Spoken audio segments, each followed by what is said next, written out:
Semangat pagi, izinkan saya Jessica Dalko dari Pamadaru sedikit review tentang penggunaan Electronic Technician ET Tool pada unit Caterpillar.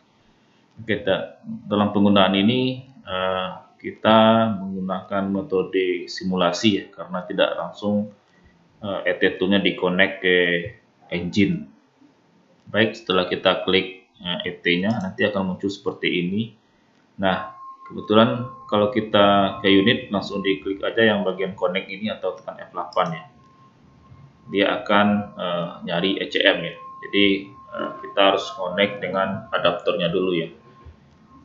Connect ke laptop, kemudian satu sisinya di connect ke port untuk ECM-nya yang di engine.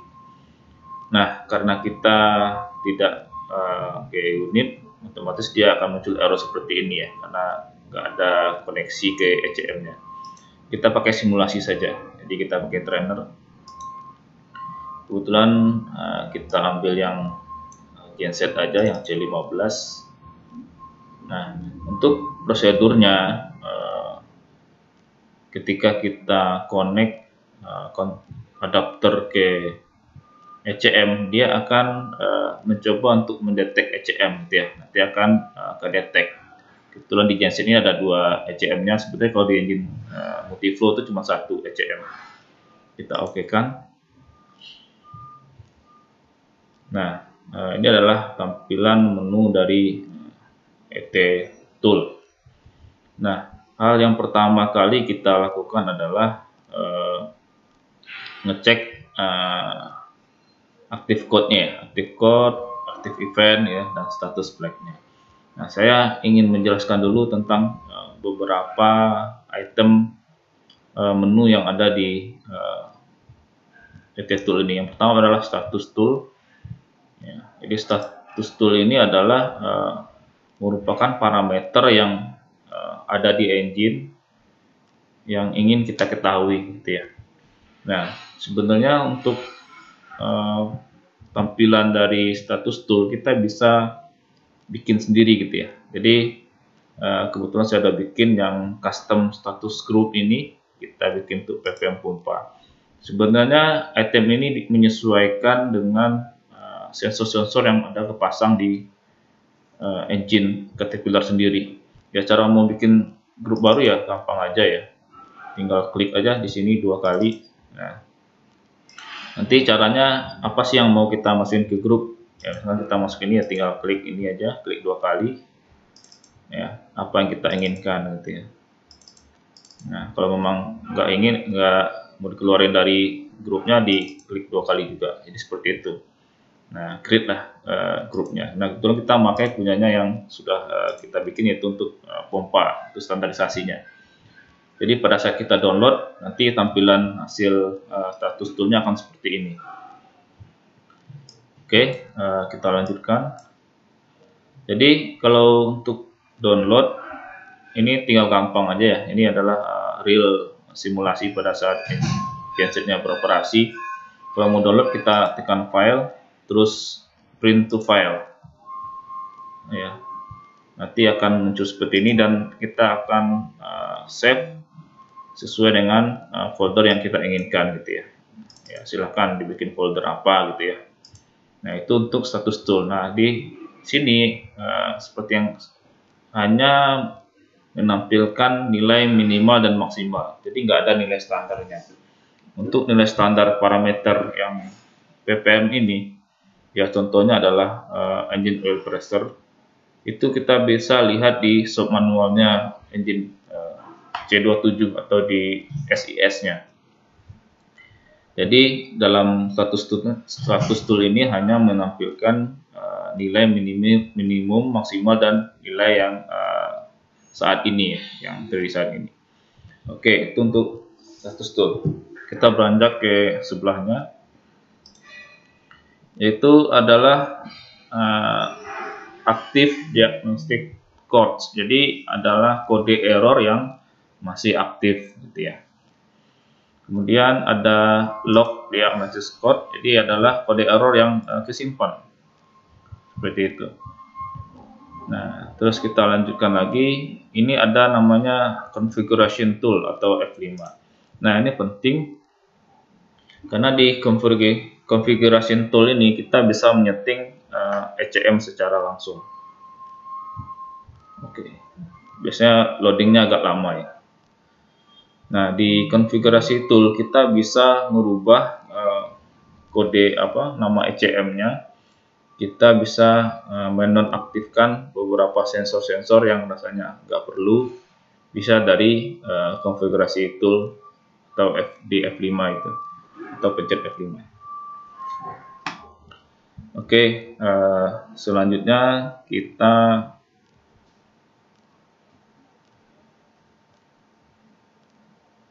ini dia.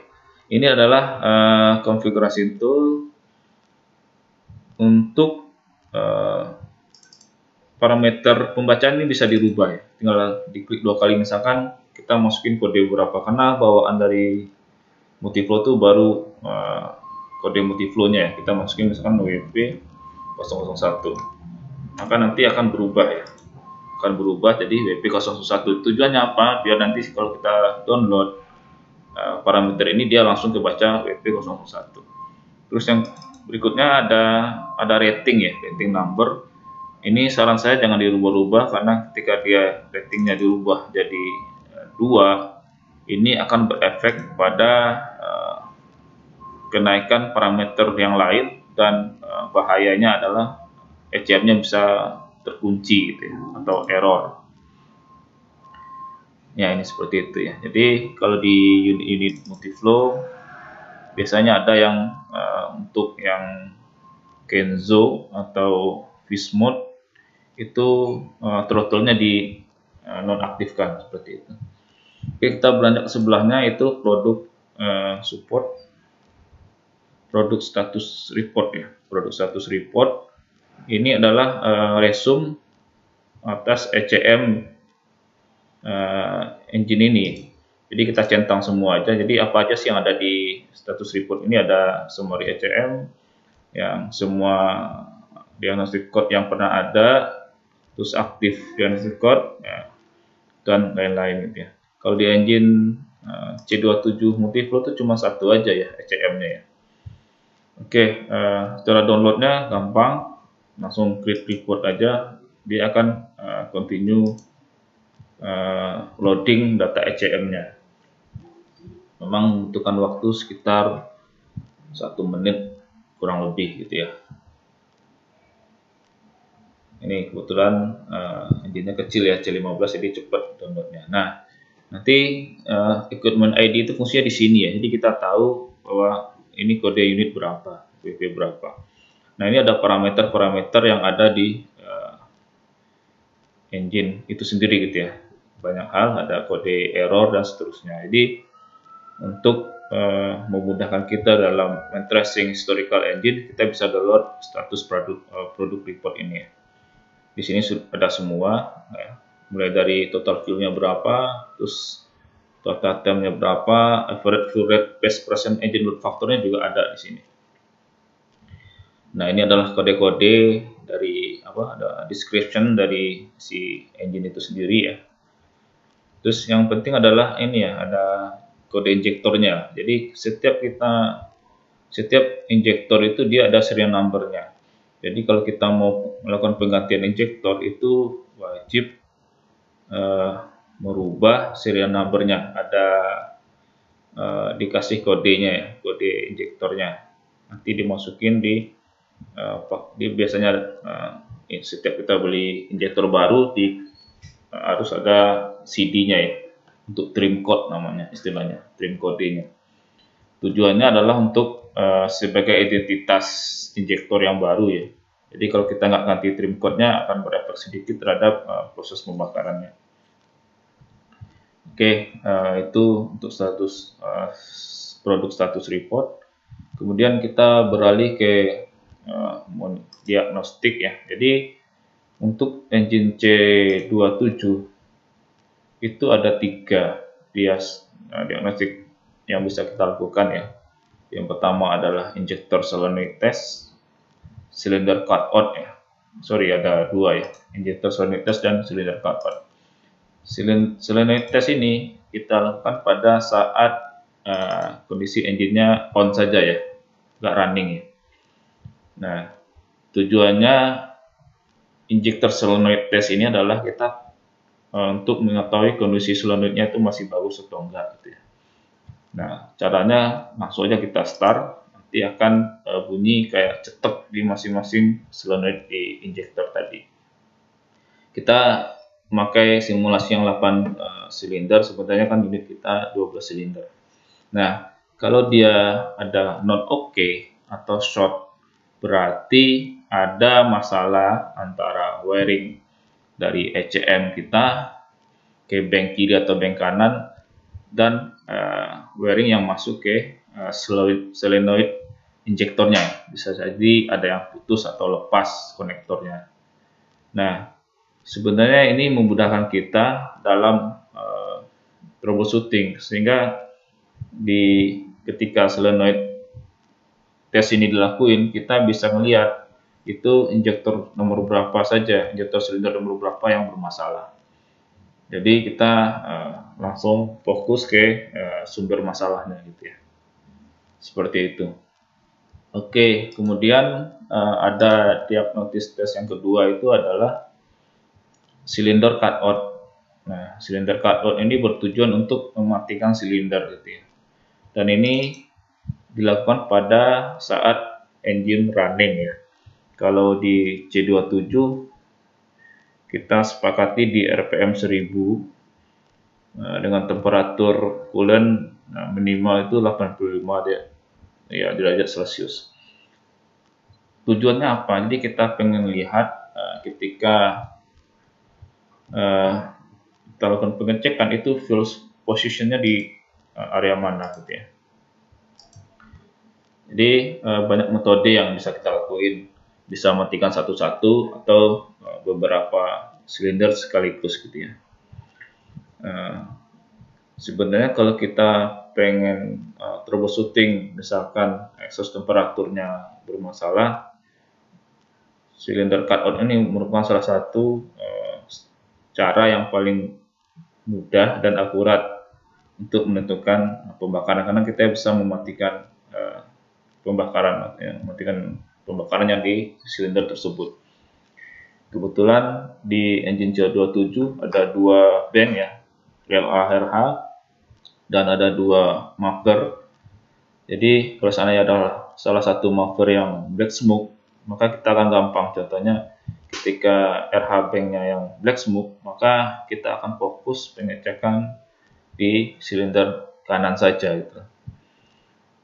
Jadi silinder cutout ini fungsinya itu ya, memudahkan kita untuk melakukan troubleshooting, terutama yang berkaitan dengan fuel system, black smoke atau wet smoke dan lain-lain. Oke, disarankan untuk tidak menyetop proses cutout yang sedang berlangsung gitu, karena itu akan berefek terhadap si engine-nya. Biasanya kalau ketika si injektornya di cut out, engine langsung di red RPM, berarti silindernya bagus pembakarannya. Tapi kalau kita silindernya, contohnya silinder 1 kita cut out dan tidak berefek terhadap penurunan RPM secara engine, itu artinya ada masalah di silinder tersebut. Gampangnya seperti itu. Oke, kita lanjutkan untuk data log. Jadi data log ini sebenarnya kita masuk ke time graphing aja. Jadi ini berfungsi untuk kita melihat parameter-parameter yang ada pada engine pada saat running. Contohnya kita pengen lihat engine oil pressure, terus boost pressure,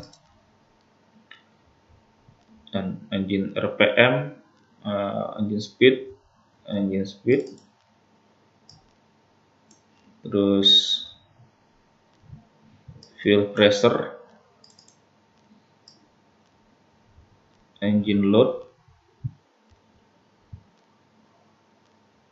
engine load factor, engine coolant temperatur secara bersamaan sama sekalian fuel consumption rate ya. Ya, maksimal 6 parameter, jadi ada salah satu yang kita keluarkan. Oke, kita ini aja dulu.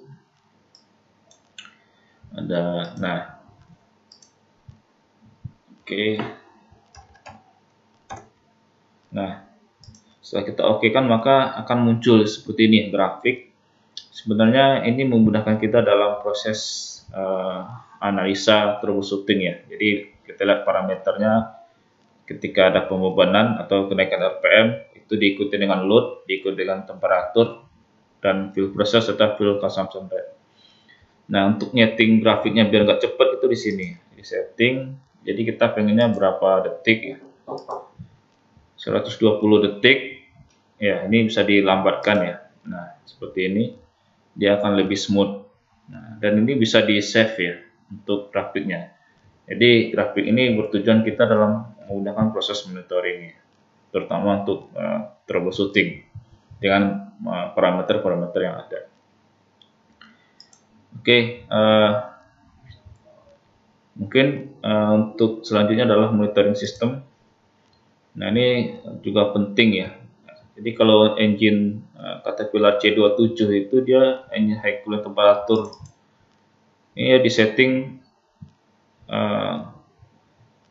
dia trip. Sorry, ini settingannya agak berbeda ya. Jadi kalau di engine C27 dia di setting mati itu di 110 derajat Celcius. Jadi kita bisa turunkan ke 96 aja. Jadi sebenarnya ada tiga tahap, ada warning, ada direct engine speed, sama shutdown gitu ya. Jadi kalau kita mau untuk preventif engine-nya biar awet, high engine coolant temperaturnya kita setting di 98 saja untuk shutdown-nya, dan 96-nya di warning atau direct. Nah, seperti itu. Oke, saya rasa cukup untuk informasi penggunaan ET-Tool, dan kesempatan kita bahas secara detail. Terima kasih dan semangat pagi.